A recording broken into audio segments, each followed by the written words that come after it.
आरू या मालिकेच्या आजच्या भागामध्ये आपण पाहत आहोत की आता इकडे दामिनीने सगळे काही भांडे विकायला काढलेली असतात.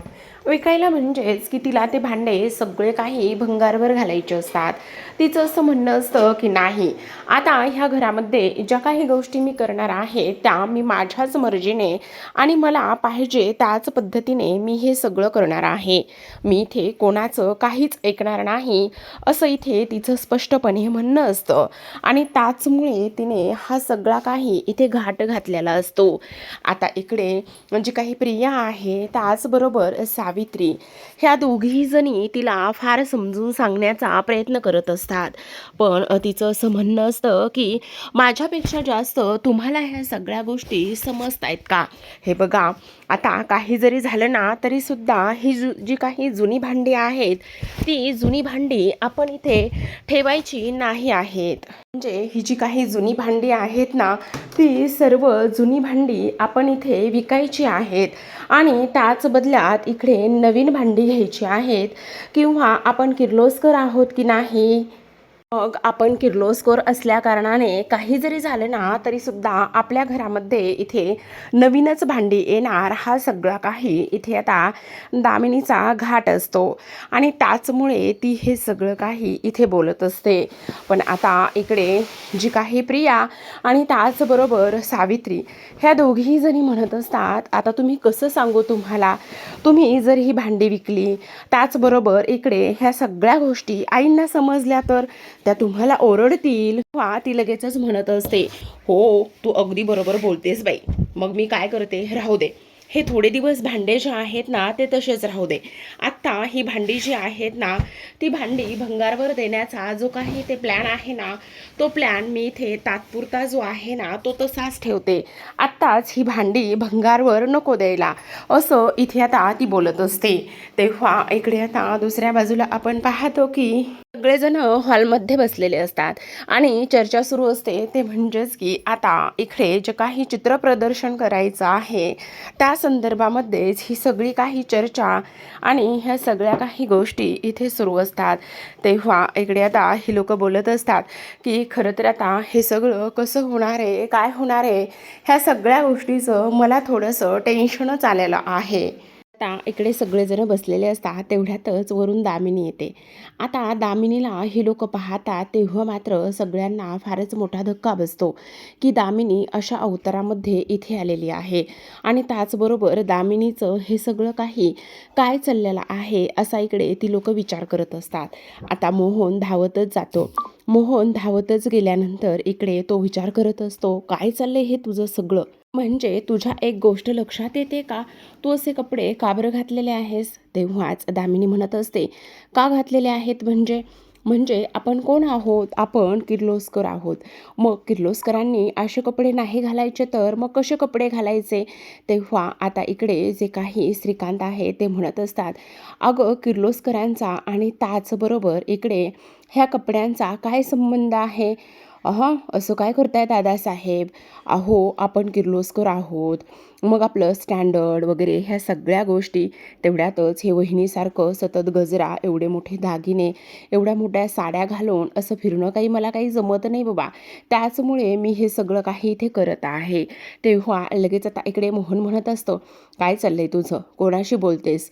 तेव्हा अहिल्या म्हणत असते, एक मिनिट मी बोलते. असं म्हणून अहिल्या दामिनीला म्हणत असते, नेमकं तुला काय म्हणायचं आहे, की हे सगळं मी असं का करते वगैरे ह्या सगळ्या गोष्टी तुला इथे बोलायच्या आहेत का? तेवढ्यातच ती म्हणते, हो वहिनी, म्हणजे आता मला सांग, तू हे कपडे रोज घालणार आहेस का घरामध्ये, का असेच घालणार आहेस आजच? तेव्हा ती म्हणत असते, आता मी रोजच ठरवले, असेच कपडे मी घालणार आणि ह्या सगळ्या काही गोष्टी आहेत ना मी ह्या सगळ्या अशाच पद्धतीने करणार. कारण काही जरी झालं ना तरीसुद्धा मला आता इथे छान दिसायचं आहे आणि त्याहूनही सगळ्यात महत्त्वाची गोष्ट म्हणजे आपण किर्लोस्कर आहोत ना, मग आपण किर्लोस्कर असल्या कारणाने हे सगळं असं केलंच पाहिजे, आपला स्टँडर्ड आहे हा सगळा, मग मी तसंच करणार आहे. आणि आता तुम्हाला एक गोष्ट सांगू का, वहिनी, आता बघा आपल्याकडे एवढा पैसा, एवढी प्रॉपर्टी, एवढ्या सगळ्या काही गोष्टी आहेत. मग एवढं सगळं असताना आपण हे सगळं असंच ठेवणार आहोत का? नाही ना.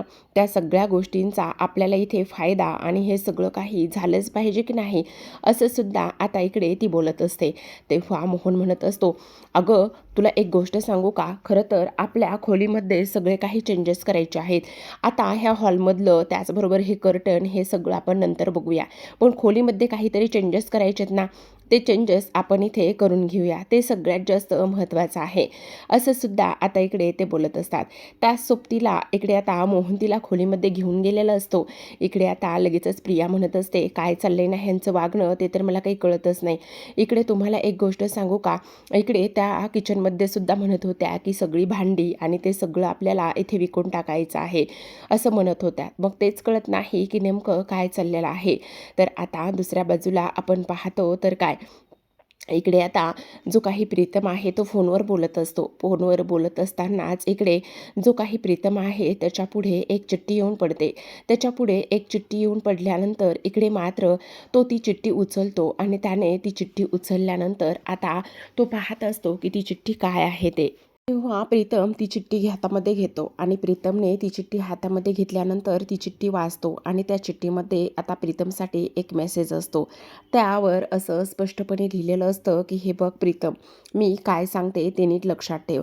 तुला तुझ्या बापाचं चित्र प्रदर्शन भरवण्यासाठी सगळं काही इथे काम दिलेलं आहे, पण ते काम तू अजिबात त्या पद्धतीने करायचं नाही.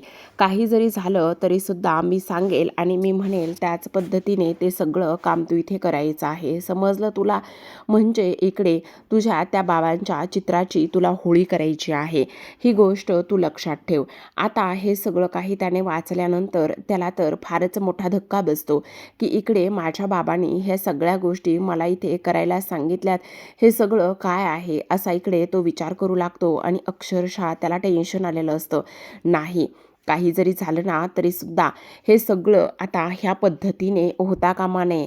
नाही, आता हे सगळं मी असं नाही होऊ देणार असा तो इथे विचार करू लागतो आणि तेव्हा डोक्याला हातच लावून घेतो. काय करणार आहेस दिशा तू अजून माझ्यासोबत? कोणत्या कोणत्या गोष्टी तू माझ्यासोबत करून घेणार आहेस?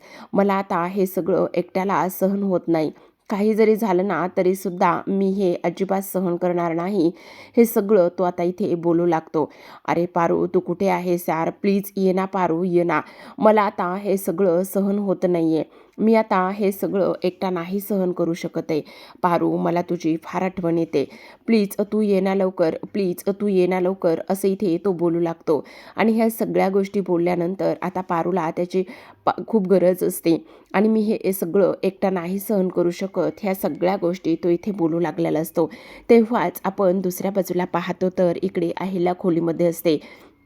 अहिल्या खोलीमध्ये असताना स्वतःचं सगळं काही ती आवरत असते आणि स्वतःचं सगळं काही आवरत असताना आता इकडे श्रीकांत येतात आणि ते म्हणत असतात, अहिल्या खरं सांगू का, तुझं ना करावं तेवढं कौतुक कमीच आहे.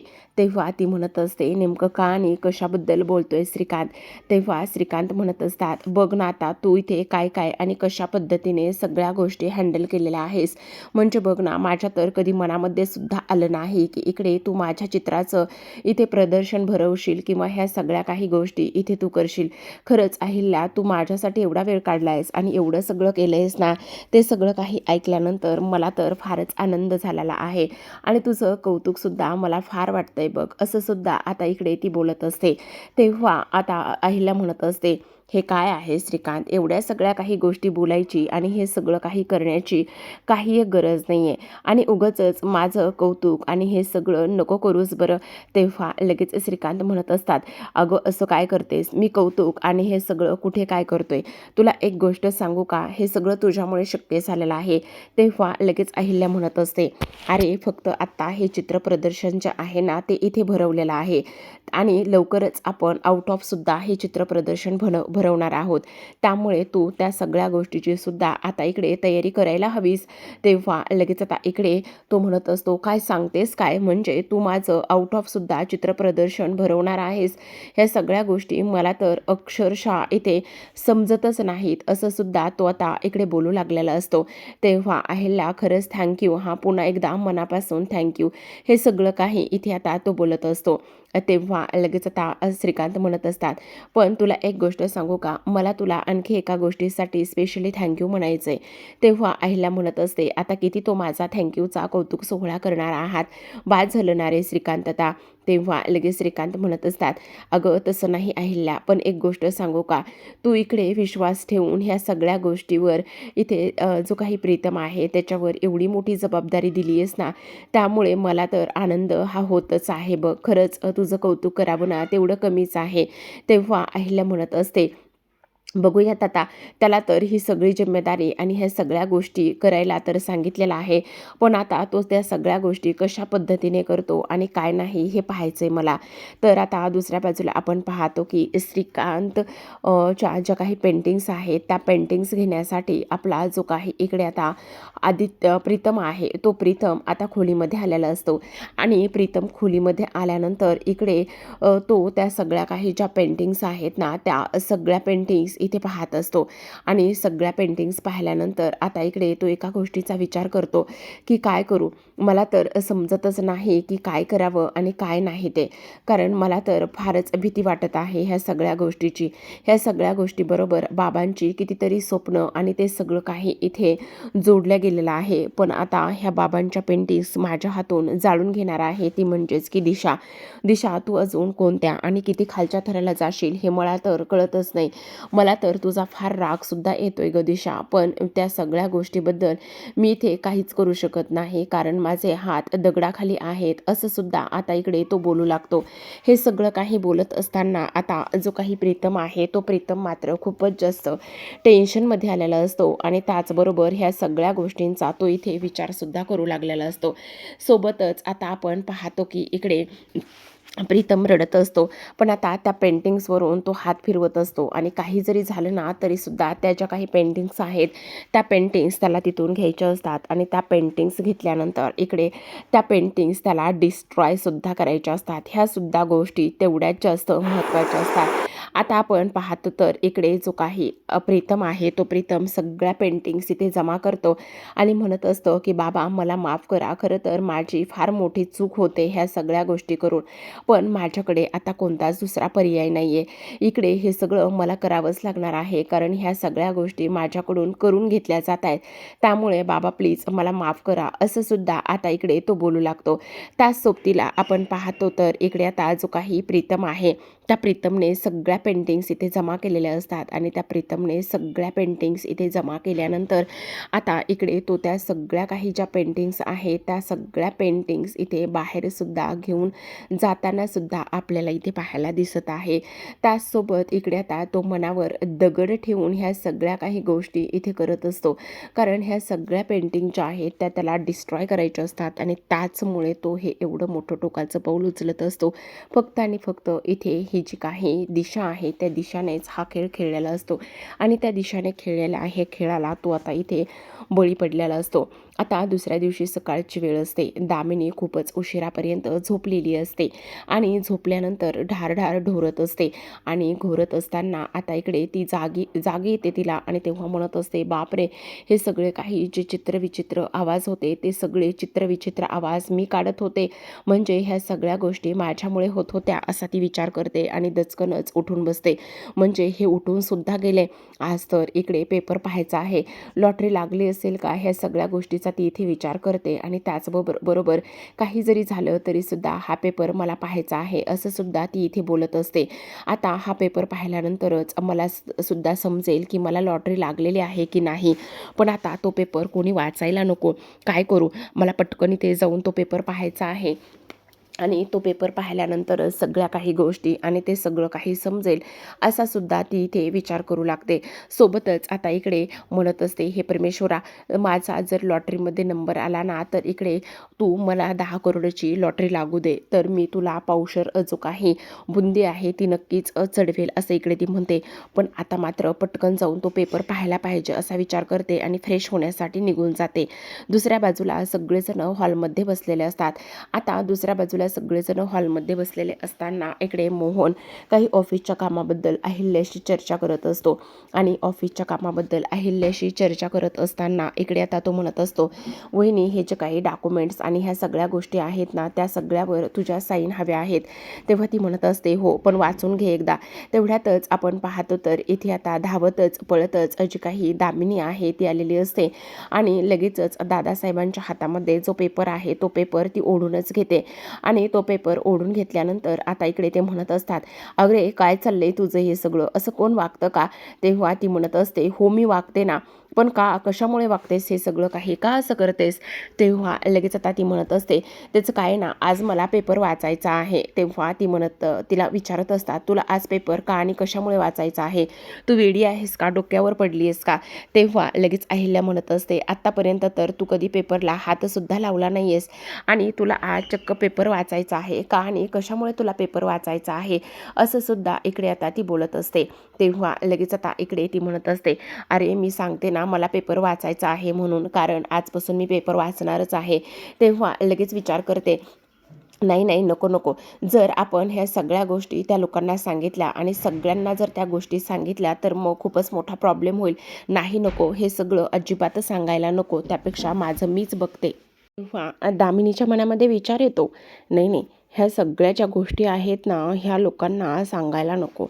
जर आपण ह्या सगळ्या गोष्टी ह्या लोकांना सांगितल्या तर उगाचच नाही तो प्रॉब्लेम होऊ शकतो, असा इकडे आता ती विचार करू लागते. आणि तेव्हा लगेच पेपर घेते आणि पेपर घेतल्यानंतर स्वतःच्या खोलीमध्ये निघून जाते. आता स्वतःच्या खोलीमध्ये निघून गेल्यानंतर ह्या दामिनीचं ना काय चाललेलं असतं हे मात्र कोणालाच समजत नाही आणि ह्या सगळ्या गोष्टी कोणालाच न समजल्यामुळे आता ताबडतोब दामिनी खोलीमध्ये जाते आणि ताबडतोब दामिनी खोलीमध्ये गेल्यानंतर एका गोष्टीचा विचार करू लागते की काय करायचं. त्याचबरोबर सगळ्यात महत्त्वाची गोष्ट म्हणजे की आता इकडे तो जो काही लॉटरीचा कागद आहे तो लॉटरीचा कागद इकडे काही जरी झालं ना तरीसुद्धा आपण इथे पाहायला पाहिजे आणि त्याचबरोबर ह्या सगळ्या गोष्टीचा विचार केला पाहिजे आणि त्याचमुळे तो ती लॉटरीचा कागद इथे शोधत असते. आता लॉटरीचा कागद इथे शोधत असताना इकडे सगळ्यात महत्त्वाची गोष्ट म्हणजे तिला तो काही लॉटरीचा कागद सापडत नाही. ती विचार करते, मी कुठे ठेवला असेल, नेमकं काय झालं असेल त्या लॉटरीच्या कागदाचं, कुठे शोधू मी तो लॉटरीचा कागद. हा सगळ्या गोष्टींचा ती इथे विचार करते आणि ह्या सगळ्या गोष्टींचा विचार केल्यानंतर आता सगळ्या ठिकाणी ती इथे तो लॉटरीचा कागद जो आहे ना तो इथे शोधाशोध करत असते. तेव्हाच आपण पाहतो की इकडे आता जो लॉटरीचा कागद आहे तो इकडे शोधत असताना ती विचार करते, नाही नाही, मी ना इथेच ठेवला होता, नाही नाही, मी ना तो कागद तिथेच ठेवला होता. मग कुठे बरं ठेवला असेल, कोणी घेतला तर नसेल ना तो माझा लॉटरीचा कागद. ह्या सगळ्या गोष्टींचा ती इथे विचार करू लागते आणि ह्या सगळ्या गोष्टींचा विचार केल्यानंतर आता आपण पाहतो की इकडे तिला तो कागद सापडतो. म्हणजे ते तिकीट तिला सापडतं आणि ते तिकीट तिला सापडल्यानंतर आता इकडे ती एका गोष्टीचा विचार करते, हे कसं पण बघायचं, कसं चेक करायचं मला कळत नाही, मोहनला एक वेळा सांगू का, असा विचार ती करते. आणि त्यानंतर नाही नाही, त्यावरचा नंबर आणि ह्यावरचा नंबर सेम आहे का हा तपास ती शोध घेत असते. तेव्हा पाहते तर का इकडे आता तिला तो लॉटरीचा नंबर आणि त्याचबरोबर हे सेम दिसत असतं आणि ती आता अक्षरशः खूपच जास्त आनंदामध्ये असते, कारण फायनली तिला आता इथे लॉटरी लागलेली असते आणि फायनली लॉटरी लागल्यानंतर ह्या सगळ्या ज्या गोष्टी आहेत ना त्या ह्या पद्धतीने झालेल्या असतात. तर प्रेक्षकांनो, अशाच नवनवीन डेली मालिकांचे अपडेट्स त्याचबरोबर रिव्ह्यू ऐकून घ्यायचे असतील, जाणून घ्यायचे असतील तर नक्की चॅनलला सबस्क्राईब करा. भेटूयात उद्याच्या भागामध्ये. तोपर्यंत पाहत रहा पारू.